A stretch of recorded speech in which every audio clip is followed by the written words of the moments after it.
오늘 설교 제목이요, 겸손한 자의 소원을 들으시는 하나님입니다. 모든 사람은 소원을 가지고 삽니다.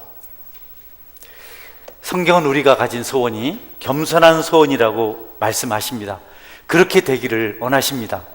왜냐하면 하나님께서는 겸손한 소원을 들으시고 응답하신다고 말씀하셨기 때문에 그렇습니다. 많은 소원을 가지고 살아왔지만 다 응답되진 않았습니다. 그런데 그 중에 많은 부분이 이루어졌습니다. 하나님은 우리가 크게 소리치지 않아도, 웅변을 말하지 않아도, 그렇게 요란하게 하지 않아도 마음의 소원이 겸손하고 간절하면 얼마든지 들어서 응답하시는 분이신 것을 말씀하고 있습니다. 어설프게 외치는 것보다도, 괜히 시끄럽게 떠드는 것보다도, 많이 말하는 것보다도 마음에 사무치도록 가진 소원이 하나님께 더 빨리 상달이 된다는 겁니다. 하나님은 우리의 마음을 감찰하십니다. 왜 슬퍼하는지, 왜 아파하는지, 왜 그렇게 뼈에 사무치도록 괴로워하는지 아십니다. 그리고 그분은 그것을 살피셔서 응답하시고 들어주시는 분이십니다. 그 응답이 끝이 아니고 하나님 계속해서 우리의 소원에 귀를 기울이시고 응답하신다고 말씀하십니다. 그러니까 응답을 받은 사람들은 계속되는 응답을 기대할 수 있습니다. 할렐루야. 그게 영적 비밀입니다. 한 번 끝나는 게 아니고. 그래서 길은 길에 연하여 끝 없으므로, 이런 시가 있는데요, 응답은 응답으로 연하여 계속 이어진다. 한 번 응답받고 끝이라 여기지 말고 또 응답받고 또 응답받을 수 있습니다. 응답을 경험하신 분들은 계속 그 응답이 이어져 갈 줄 믿으시기를 바랍니다. 할렐루야. 하나님은 마음의 소원을 가진 자들을 살펴주세요. 오늘 본문에서 약속하고 있죠. 하나님 신실하시기 때문에 마음의 소원을 응답하신다. 겸손한 소원을 들으신다. 민수기 23장 19절은 그분의 신실함을 말씀합니다. 우리가 자주 보는 말씀입니다. 거의 매주일 본다 해도 틀리지 않습니다. 하나님은 사람이 아니시니 거짓말을 하지 않으시고 인생이 아니시니 후회가 없으시도다. 어찌 그 말씀하신 바를 행하지 않으시며 하신 말씀을 실행치 않으시랴. 약속에 신실하신 하나님은 우리 마음의 소원을 살피시고 겸손한 소원에 응답을 하십니다. 그리고 또 그분은 계속해서 우리의 마음을 준비시킵니다. 겸손하게 준비시킵니다. 겸손하게 만드십니다. 그 겸손한 속에서 나오는 그 소리를, 그 소원을 들으시고 응답해 가신다. 빌립보서 2장 13절은 이렇게 말씀합니다. 너희 안에서 행하시는 이는 하나님이시니 자기의 기쁘신 뜻을 위하여 너희에게 소원을 두고 행하게 하시나니. 하나님은 우리에게 소원을 주시고 그 소원을 이루시는 것을 기뻐하세요. 여러분에게 피 맺힌 소원이, 간절한 소원이 있으면, 그것이 겸손한 소원이면 하나님께서 주신 것임을 믿으시기 바랍니다. 할렐루야. 겸손한 소원, 겸손한 소원. 교만한 소원이 있어요. 나중에 살펴보겠지만 겸손한 소원이 이루어지는 것은 철저하게 하나님 뜻입니다. 우리가 살핀 본문 그대로 여호와여 주는 겸손한 자의 소원을 들으셨사오니, 지금까지 여러분의 소원이 이루어진 것은 여러분이 겸손한 소원을 가졌기 때문에 그렇습니다. 그들의 마음을 준비하시며 또 겸손으로 준비하시며 귀를 기울여 들으시고, 여러분, 답답한 일이 가슴을 미어지게 만드나요? 상처가 여러분을 힘들게 합니까? 하나님이 주신 소원이 그 속에 있어서 나중에 축복으로 그 소원이 변화될 줄 믿으시기를 바랍니다. 기기로 계신다고. 하나님 이전에도 들으셨고 지금도 들으십니다. 반드시 소원에 응답하실 것을 약속하고 계십니다. 우리의 삶의 여정은 만만하지 않습니다. 바르게 산다고 다 잘 되는 것 아닙니다. 옳은 것을 했다고 다 옳게 인정받지도 않습니다. 그럼에도 불구하고 하나님께서 그 가운데 계셔서 우리 신앙 여정이 역동적일 수 있습니다. 신앙생활 할 만한, 삶을 살 만한 그런 환경일 수 있다는 겁니다. 소원에 대한 이야기를 제가 자주 드리죠. 하나님의 일이니까 지난주에 또 같은 간증을 또 합니다. 가난한 형편, 마음속에 사무치는 남다른 소원 가지고 살았습니다. 그 중에 몇 가지가 응답되었는데 기억이 생생합니다. 잊을 수가 없습니다. 마음이 교만해질라 치면 하나님 아닌 세상의 눈치를 몰라치면 이런 응답들을 생각합니다.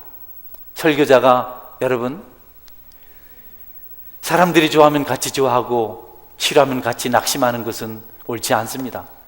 하나님 복음을 전하고 그것으로 핍박을 받든 칭찬을 듣든 감사하는 것이 설교자라고 생각합니다. 그럼에도 불구하고 사람이라서 반응이 나쁠 때는 마음이 아파요. 그러나 하나님께서 응답하신 것을 기억하면서 힘을 얻어서 또 목사의 역사를 감당합니다. 어느 저쪽에 제가 새들어 살던 그 할머니는 나한테 만났는데 요새도 목사질 해? 그래서 그분은 뭐 전도사질, 선생질, 그 어느 나라 말인지 잘 모르겠어요. 예, 목사질을 합니다. 그래도 소원이 있기 때문에 부끄럽게 여기던 소원들을 마음에만 품고 거짓말까지 해가면서 신음하고 살았는데 주님을 만난 날 그 소원이 이루어졌습니다.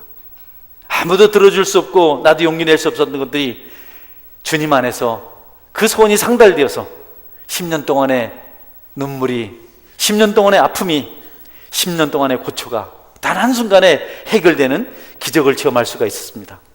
겸손한 소원이라면 하나님께서 들으십니다.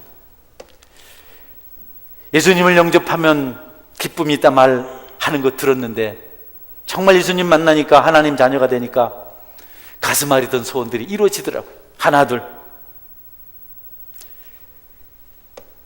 학업 문제를 말했고요. 결혼 문제도 마찬가지입니다. 예수님 믿고 난 뒤에도 소원이 있어요. 예수님 믿으면 다 해결될 줄 알았더니 더 큰 소원이 생겼습니다. 특별히 그 중에 하나가 결혼에 대한 소원이었습니다.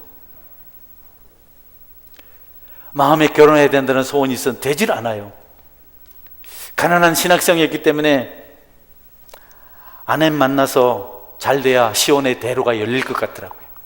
그래서 아내 잘 만나면 팔자 고치겠다 이런 생각이 들어서 이해하고 들으세요. 돕는 배필로 아내를 생각하지 않고 팔자 고칠 대상으로 생각했어요. 내 부족을 채워줄 사람. 제목, 기도 제목, 신앙 좋은 집안, 적어도 장로 집안, 돈 많은 집, 학비 대줄 수 있는 집. 미안해요. 옛날 얘기입니다. 공부 많이 한 지식인, 지혜 있는 여성, 아름다운 여성, 예쁜 여자죠. 정숙함, 마음씨 곱고, 뭐 키 크고, 기타 등등. 어느 날 하나같이 부끄러운 조건을 가지고 기도했다는 사실을 알았어요. 많은 자매들을 만났는데 내가 찾는 자매가 없더라고요. 어느 날 한 번은 정말 마음에 드는 큰 피아노 학원을 하고, 그때는 피아노 학원이 돈을 많이 벌었거든요. 아버님도 먼 교회에 아이고 1부 예배 2부 예배 안 한다 했는데 끝에 그래서 우리 집사람이 앉아 있었네. 예, 그랬는데 여러분 그것도 안 됐어요. 사람이 영적으로 성숙하지 않으니까 만족이 없더라고요. 다 불평만 있더라고요. 핑계가 생기더라고요. 우울증이고 핸디캡이고 열등감이었어요. 하나님 깨닫게 하셨습니다. 너는 나를 통해서 공급받고 체험받아야 될 것을 어찌 사람을 통해서 체험받으려고 하느냐. 하나님이 주실 수 있는 것을 사람에게 찾으려 했으니까 될 수가 없죠. 그래서 하나님께 회개했습니다. 많이 울었습니다. 몇 날 며칠 울며 회개했습니다. 너무 기뻤습니다. 그리고 나니까 집사람을 만났어요. 찾는 것이 한 50%는 되더라고요. 할렐루야. 남의 이야기로 아멘도 안 하고. 집사람 만나서 집사람 집에 이제 인사를 가는데 대문 앞에서 기도했습니다. 들어가기 전에 하나님 이번에는 내 병이 도지지 않게 해주십시오. 이번에는 하나님 지켜주셔서 성공하게 해주세요. 이번에 또 실패하면 나는 죽습니다. 나는 지칠 대로 지쳐서 이제 일어설 힘이 없습니다. 내 마음 생각 지켜주시고 모든 가정 지켜주옵소서. 여러분 하나님께 들으시고 3주 만에 결혼했습니다. 할렐루야. 뭐 이건 뭐 저건 뭐 연애 분위기 이런 거 따질 시간이 없어요. 마음이 상해가지고 기쁘고 뭐 이런 거 그냥 이분이 내 아내 된다 하니까 그냥 빨리 결혼하고 우리 신혼여행도 안 갔어요. 뭐 연애 이야기 있습니까? 아무것도 없습니다. 같이 교회 전도사 했을 때 주일학교 교사였고 착실한 사람, 한 번도 주의를 어기지 않은 사람. 그때 나이가 많긴 했지만 늘 16명, 17명 아이들, 그 아이들이 늘 상을 자랑입니까? 네, 그렇습니다. 네. 그래서 압니다. 하나님께서 겸손한 소원을 들으신다는 것. 내 결혼 얘기만 하면 좀 자랑 같고, 어느 형제님은 프로포즈를 촛불 켜놓고 무릎 꿇고 선물 주면서 한 게 아니라 호수 속에 뛰어들어가지고 프로포즈를 했더라고요. 나를 안 받아주면 나는 여기서 죽을 거야. 응? 나는 무모하게 깊은 데 뛰어드는 줄 알았는데 그분 말씀이 낮은 데 가서 조금씩 들어갔다네. 자기는 그것을 너무 잘한다네, 어릴 때부터. 그래서 그 자매님께서 그 용기가, 그 결단이 참 귀해서 허락을 했다고 합니다. 이 지금 집사님 되셨는 이 집사님은 아내를 얻기 위해서 물속에 뛰어들었는데, 그 자매님은, 여자 집사님은 이 형제를 예수님께로 인도하기 위한, 물에 뛰어들지도 않았고 큰 소리도 하지 않지만 그 겸손한 마음이 이루어져서 지금은 본인 말씀으로 나보다 믿음이 더 좋다, 이렇게 고백을 하세요. 할렐루야. 소리 없는 겸손한 소원이 승리한 줄 믿으시기를 바랍니다. 육체의 강건함, 그런 결단력, 용기는 예쁜 아내를 얻을 수 있겠지만 겸손한 소원은 한 영혼을 살릴 수 있습니다. 그러니 여러분, 겸손한 소원을 가지시길 바랍니다. 또 다른 소원에 대해서 말씀드립니다. 우리 교회 성도님 한 분 중에 오래전에 10년 더 된 중에 바닷가에 그림 같은 집을 가지고 싶다고 소녀 같은 고백을 하셨어요. 계속 그 이야기들을 가끔 한 번씩 들었습니다. 몇 번인가 바닷가에 집을 살 듯 하다 그만두시고, 바닷가 지금 집 좋은 데 있는데 그거 아니라 해요. 바닷가 집 좋은 데 오고 싶은 분 있으면 저한테 말씀하시면 깎아서 판매를 해드리겠습니다. 어느 날 전화가 왔어요. 꿈에도 그리던, 소원하던 집을 매입했다고, 소원이 이루어졌다고. 그래서 그 집을 방문하고 기도를 했습니다. 제가 그 집을 보면서 동요가 생각났습니다. 엄마가 섬그늘에 굴 따라가면 아기가 혼자 남아 집을 보다가 바다가 불러주는 자작 노래에 발 베고 스르르 잠이 듭니다. 아기는 잠을 고니 자고 있지만 갈매기 울음소리 마음이 설레요. 다 못 찬 굴바구니 머리에 이고 엄마는 모래길을 달려옵니다. 딱 그런 집입니다. 그 집이 너무 아름답고 너무 환상적이어서 내가 오늘 아침에 들었는데, 아니 TVN 방송에서 4번 촬영을 하러 온답니다. 할렐루야. 원래 TV가 오면 돈을 받고 해주거든요. 근데 돈을 받았다 합니다. 헌금하세요. 돈을 아멘 했대. 아멘. 이런 아멘은 속이 시원합니다. 소원은 이렇게 이루어지는 겁니다. 하나님께서는 겸손한 소원을 들으십니다. 교회를 개척한 후에 집세 50만 원 내기 부담돼서 참 마음에 우리 교회 세 안 내고 내는 교회, 3년 후에 땅을 93평 주시고 60평 건물을 얻었는데 얼마나 행복했는지 모릅니다. 그리고 또 다른 소원이 생겼습니다. 우리가 예배드리고 나오면 지금 이 땅이 보입니다. 늦가을에는 노란 귤이 열리는 그런 땅이에요. 여기가 양지 발라서 이 땅을 우리가 가지면 좋겠다. 나중에 그 땅뿐 아니라 몇 배 되는 땅을 다시 이렇게 넓혀서 600평을 사고 난 뒤에 교인들하고 얘기해 보니까 다 그런 소원을 가졌답니다. 언감생심 말은 못했어요. 우리 형편에 어떻게 교인이 몇십 명밖에 안 되는데, 그런데 하나님께서 그 마음의 소원을 들으신 줄 믿으시길 바랍니다. 겸손한 소원, 뼈에 사무치는 소원, 정말 피가 나도록 간절한 소원은 반드시 하나님께 들으십니다.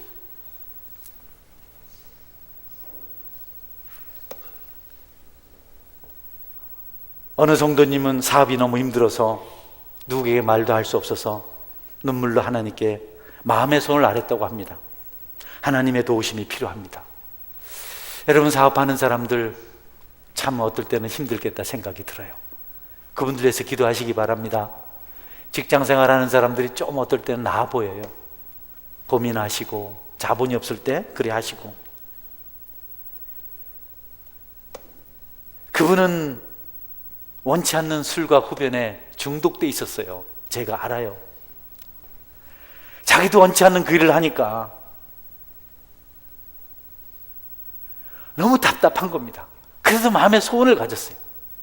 건강이 상해가고 있었지만 어떻게 할 수 없는 그를 하나님께서 불쌍히 여기시고 그 겸손한 진실한 소원을 들으시고 어느 날 성경 말씀의 은혜를 받고 여러분 그 다음날 모든 악한 것들을 끊어버렸습니다. 그리고 건강도 회복하고 하나님 가까워지는 삶을 살고 있습니다. 여러분이 혹시 이루지 못한 뼈아픈 소원을 가지고 있다면 반드시 그 소원이 이루어질 줄 믿으시길 바랍니다. 아내에 대한 소원일지, 남편에 대한 소원일지, 자녀에 대한 소원일지, 부모에 대한 소원일지, 교회에 대한 소원일지, 또 목회자에 대한 소원일지, 신앙에 대한 소원일지 여러분 포기하지 마십시오. 그 소원은 반드시 어느 날 이루어지게 돼 있습니다. 꿈꾸는 자에게 하나님께서는 응답하십니다. 소원이 없이 꿈이 없이 무미건조한 삶을 살지 마십시오. 난 나이가 들어서 나는 병들었는데 이런 말씀 하지 마십시오. 소원 가지면 질병도 치료될 줄 믿으시길 바랍니다. 가난도 극복될 줄 믿으시길 바랍니다. 회복이 반드시 옵니다. 다윗은 하나님을 기쁘시게 하기 위해서 겸손한 마음 하나로 하나님 앞에 축복을 받은 사람입니다. 그는 통일 왕국을 이루고 큰 왕궁을 지었습니다. 왕궁에 들어가고 나니까 하나님 생각났어요. 나는 이렇게 좋은 집에서 사는데 하나님의 성전이 초라하다. 그래서 나단 선지자에게 자기 소원을 얘기했습니다. 내가 이제 왕궁도 지었으니까, 하나님께서 왕국도 통일시켜 줬으니까 하나님에서 교회를 짓고 싶다고, 성전을 짓고 싶다고. 나단 선지자가 기도했습니다. 하나님, 다윗 왕이 감사하는 마음으로 성전을 짓고자 합니다. 아니다, 내가 언제 사람이 지은 집에 있겠다고 말했냐? 한 번이라도 그 집을 지어달라고 한 적이 있느냐? 나는 사람이 손으로 지은 집에 사는 그런 제한된 공간에 있는 그런 존재가 아니라 말씀하시고, 그리고 또 하나는 다윗의 전쟁에서 흘린 피가 너무 많기 때문에, 그 손에 그 피가 있기 때문에 그가 성전을 지을 것이 아니고 그 아들이 성전을 짓게 될 것이다 말씀하셨습니다. 결국 성전 건축은 다윗의 아들 솔로몬에게 맡겨졌습니다. 그러나 여러분, 하나님은 다윗의 그 마음을 기쁘게 여기시고 다윗에게도 축복을 하셨습니다. 할렐루야. 그 마음을 받아 축복하셨어요. 마음 중심이 얼마나 중요한지 모릅니다. 이 모든 과정을 지켜본 솔로몬이 성전 건축을 마친 다음에 이렇게 고백을 합니다. 역대하 6장 7절에서 8절입니다. 내 아버지 다윗이 이스라엘의 하나님 여호와의 이름을 위하여 성전을 건축할 마음이 있었더니 여호와께서 내 아버지 다윗에게 이르시되 내가 내 이름을 위하여 성전을 건축할 마음이 있으니 이 마음이 내게 있는 것이 좋도다. 여러분, 다윗은 마음 하나로 축복받으신 줄 믿으시길 바랍니다. 그렇게 마음이 중요합니다. 여러분, 겸손한 마음입니다. 다윗에게 교만한 마음이 있었습니다. 그러나 그는 하나님께서 기뻐하시는 그 소원을 가지고 살았기 때문에 하나님께서 받은 축복이 많습니다. 역대상 17장 8절입니다. 내가 어디로 가든지 내가 너와 함께 있어 내 모든 대적을 내 앞에서 말하였은즉 세상에서 존귀한 자들의 이름 같은 이름을 내게 만들어 주리라. 세상에서 존귀한 자들, 그러니까 어디로 가든지 같이 있어 주겠다. 하나님이 동행하신 것이 가장 큰 축복인 줄 믿으시길 바랍니다. 할렐루야. 마음의 손을 그렇게 하셨. 두 번째로는 존귀하게 만들어 주겠다. 그래서 다윗을 실제로 존귀하게 했어요. 다윗의 이름을 높였습니다. 예수님, 하나님, 성령님 빼면요 다윗의 이름이 성경에 가장 많이 나옵니다. 아브라함, 노아, 야곱, 요셉, 바울, 베드로 훌륭하지만 다윗처럼은 아닙니다. 모든 사람들이 다윗의 이름으로 위로를 받고 그가 쓴 성경을 보면서 위로를 받습니다. 오죽하면 수많은 병든 자, 약한 자들이 기도할 때 다윗의 자손 예수여 라고 불렀습니다. 아이들이 찬양할 때도 다윗의 자손 예수여 이렇게 했습니다. 그 축복이 마음 하나 바르게 쓴 것 때문에 임한 줄 믿으시길 바랍니다. 여러분, 어떤 교회에 성경 암송을 하는 그런 순서가 있었다 그래요. 헌신 예배 때 앞에서 목사님 이름 부르면 일어나서 성경을 암송하는 겁니다. 근데 교회 온 지 얼마 안 된 사람이 성경 암송이라는 걸 모르고 일어나서 자기 말을 했습니다. 교회만 나오면 뭐하나 복장을 바로 써야. 복장이라는 게 신보라는 말입니다. 여러분, 안 되면 안 된다고 하면 되죠. 여러분이 부담스러운 설교 들으면 여러분 힘들어하지 말고 분노하지 말고 하나님 감당할 믿음 주옵소서, 좋은 마음 가지시면 축복할 줄 믿으시길 바랍니다. 왜 설교를 여러분이 부담스럽게 들어요? 그러지 말아요. 축복이 없어요. 하나님 제대로 되지 않습니다. 그러나 언젠가 하나님 앞에 감당할 수 있을 줄 믿습니다. 혼자 울며 기도하면 응답받은 세례 축복이 임할 줄 믿으시길 바랍니다. 할렐루야. 은혜요. 그 마음이 은혜입니다. 정말 은혜 받는 사람들은 회개하고 마음 아파하고 오히려 조심하지, 절대로 여러분 속상해하지 않아요.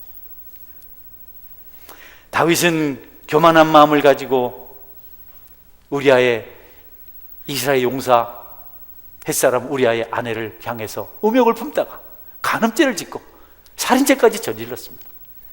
교만한 소원이 생긴 겁니다. 하나님을 대항하는 소원이 생긴 겁니다. 다윗은 그것 때문에 많은 고통을 겪습니다.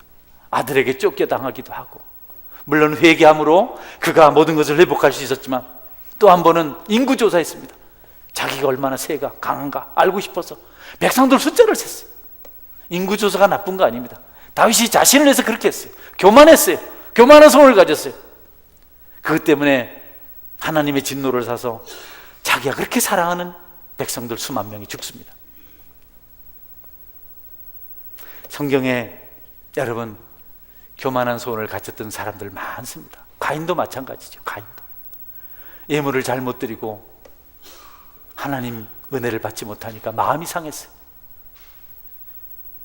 그러니까 그냥 얼굴이 불그락불그락하고 동생을 미워하고 결국 그것 때문에 저주받은 자가 됐어요. 우리 가인에 대해서 창세기 4장 말씀 한번 볼까요? 가인과 그의 재물은 받지 아니하신지라 가인이 몹시 분하여 안색이 변하니 여호와께서 가인에게 이르시되 내가 분하여 함은 어찌 됨이며 안색이 변함은 어찌 됨이냐? 네가 선을 행하면 어찌 낯을 들지 못하겠느냐? 선을 행하지 아니하면 죄가 문에 엎드려 있느니라. 죄가 너를 원하나 너는 죄를 다스릴지니라. 가인이 그의 아우 아벨에게 말하고 그들이 들에 있을 때 가인이 그의 아우 아벨을 쳐 죽이니라. 하나님께 예물을 드릴 때 교만한 소원을 가지고 예물을 드렸어요. 하나님의 얼굴을 돌리시니까, 하나님의 빛이 안 비치니까, 은혜가 안 생기니까 속이 상한 겁니다. 가인아, 내가 분하여 하면 어찌미뇨? 내 낯이 붉어짐이 어찌 됨이뇨? 네가 선을 행하면 절대로 그런 일이 생기지 않는다. 죄가 너에게 소원을 두고 행하지만 너는 그 죄를 다스리라, 이렇게 말씀하셨는데 그 마음을 갖지 않았어요. 결국은 동생을 죽이고 유리방황하는 저주받은 자의 삶을 살았습니다. 여러분, 하나님 말씀 앞에 온전히 귀 기울이고 순종하신 은혜가 있길 바랍니다. 아멘밖에 없다 그랬어요.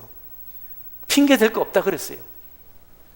겸손한 소원이 이루어지는 것이지 반목하는 소원이 이루어지는 게 아닙니다. 형편 따라 살지 말고 눈에 보이는 것 따라 살지 말고 말씀대로 순종하셔서 마음 하나로 축복받으시는 은혜가 있기를 축원합니다. 할렐루야. 마음이 아주 중요합니다. 괜찮아요. 말씀 듣고 상해도 괜찮은 겁니다. 마음을 바르게 하면 주께서 도와주십니다. 주는 겸손한 자의 소원을 들으셨사오니 그들의 마음을 준비하시며 귀를 기울여 들으시고. 홍해를 건넌 이스라엘은 이제 요단강을 건너는데 두려움이 없습니다. 과감하게 범람하는 요단강으로 제사장들이 벗개를 메고 들어갔어요. 요단강이 멈췄습니다. 요단강을 건넌 그들이 전쟁터에서 적군 앞에서 몸에 상처를 내서 한 달 가까이 고생하는 걸 두려워하지 않았습니다. 하나님이 함께 하시기 때문에. 그들이 여리고성을 공격할 때 두려워하지 않았습니다. 그들에게 하나님 주신 소원이 있기 때문에 그렇게 된 겁니다. 이전에 응답받은 확실한 기도 응답이 있었기 때문에 그들은 담대히 행했습니다. 승리자가 되었습니다. 순종하는, 꿈꾸는 겸손함을 가진 사람들은 자신의 허물을 찾고 부족을 찾고 회개합니다. 여러분이 믿거나 말거나 한 번도 불평을 하면서 교회를 섬긴 적이 없습니다. 늘 죄송하고. 전사 시절에 교회도 크고 막 1000명 모이는데 책 사는데 보태쓰라고 한 달에 3만 원씩 주시더라고요. 첫 전사 사례가 3만 원입니다. 근데 내가 이걸 왜 받아야 되나? 내가 예수님 믿고 내가 참 이렇게 귀한 직분을 감당하는데 나 같은 자가, 나같이 불쌍한 자가, 어리석은 자가, 그게 너무 부담이 됐어요. 근데 이상하죠. 한 서너 달 받으니까 더 안 주나 이런 생각이 들 때 참 돈의 매력에는 참 무섭습니다. 여러분, 마음을 곱게 쓰면, 눈에 보이는 것보다도 보이지 않는 것을 믿는 믿음을 가지면 여러분이 풍성한 자로 살 수 있어요. 세상 사람들은 과학을 자랑합니다. 왜냐하면 과학은 실제적인 것이고 검증된 것이고 견고하고 가장 완전치 않은 것이라고 생각을 해요. 그런데 여러분, 과학보다 더 확실한 것은 믿음입니다.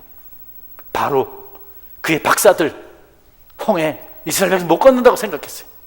그러나 믿음이 홍해를 건너게 하신 줄 믿으시길 바랍니다. 대단하죠. 광야에서 다 굶어 죽을 줄 알았는데 하나님께서 하늘문 여시고 믿는 자들에게 하나님께서 상을 주셨어요. 먹을 것을 주셨어요. 물을 주셨어요. 믿음이 과학만 못합니까? 그렇지 않습니다. 많은 잡족들이 불평하고 원망했지만 믿음을 가진 이스라엘 백성들은 여러분 가나안 땅에 이를 수가 있었습니다. 믿음은 바라는 것들의 실상이고 보지 못하는 것들의 증거입니다. 믿음은 불신자들이 자랑하는 과학을 초월하는 능력이 될 수가 있습니다. 사망의 음침한 골짜기 다닐지라도 두려워하지 마십시오. 그분의 선한 일과 인사함이 항상 여러분을 따릅니다. 여러분들은 기도의 응답을 경험했습니다. 이제 기도의 자리를 떠나지 마십시오. 무엇든지 기도하십시오. 기도할 수 있는데 왜 걱정하십니까? 우리가 기도하고 응답 받은 것이 하늘의 별처럼 많지 않습니까? 여러분 어제 잠자리에 들 때 오늘 동쪽에 해가 뜰까 걱정하며 주무셨나요? 아니면 당연한 건 생각도 하고 주무셨나요? 동쪽에 해가 떠올라서 우리가 오늘 예배 드릴 수 있습니다. 세상에 이 일이 수천만 년 동안 계속 이어져 왔습니다. 태양이 뜨는 것보다 더 큰 기적이 어디 있습니까, 여러분? 그것보다 더 믿을 만한 것, 무슨 수로 우리가 태양을 떠오르게 하고 태양을 지게 만듭니까? 그래도 그 일이 일어났잖아요. 여러분, 하나님을 의지하는 자는 겸손한 소원을 가지고 기도하는 자인 것을 여러분이 믿으시기를 바랍니다. 훌륭한 자들, 믿음의 사람들은 여러분 무슨 좋은 옷을 입고 화려한 것으로 장식하는 사람들이 아니고 겸손한 소원을 가지고 하나님께 기도하는 사람들, 그들이 존경받습니다. 그들이 승리자의 길을 걸어갑니다. 여러분이 사실을 기억하시고 깨어서 기도하시길 바랍니다. 하나님께서 기뻐하시는 기도가 겸손한 자의 기도 아닙니까?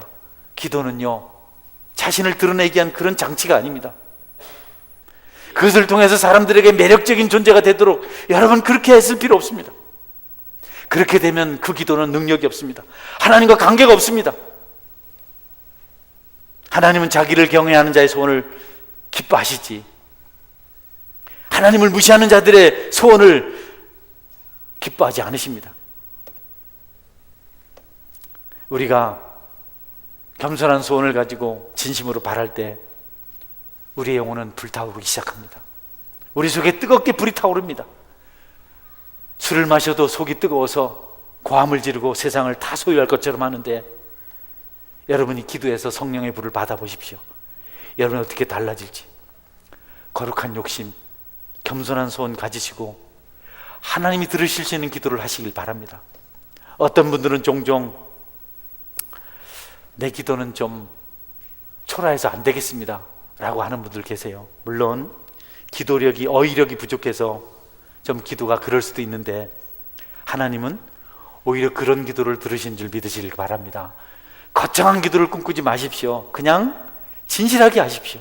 힘듭니다, 가난합니다, 죄를 지었습니다, 교회가 부흥되었으면 좋겠습니다, 목사님 능력 있게 해주셨으면 좋겠습니다. 그 정도로 충분합니다. 너무 길게 할 필요 없습니다. 너무 미사여고 많이 넣을 필요 없습니다. 하나님 그런 소리 들으려고 귀를 기울이시지 않습니다. 여러분의 마음 중심의 소리를 듣고 싶어 하십니다. 밤낮 침상을 뛰며 기도한 경험이 있던 다윗은 하나님께서 우리 속을 연락하시고 우리의 간구를 들으시라고 말씀하고 있습니다. 하나님께서 우리의 거칠애를, 우리 쓰레기 같은 그 찌꺼기 같은 그것을 들으시려고 천국에서 우리에게 귀를 기울이시지 않습니다. 인간의 잔치를 위한 기도가 무슨 의미가 있습니까? 마음이 없는 탄원이 무슨 의미가 있습니까? 인간들끼리 즐기는 곳에 주님께서 나그네 취급받기로 오시지 않는다는 겁니다.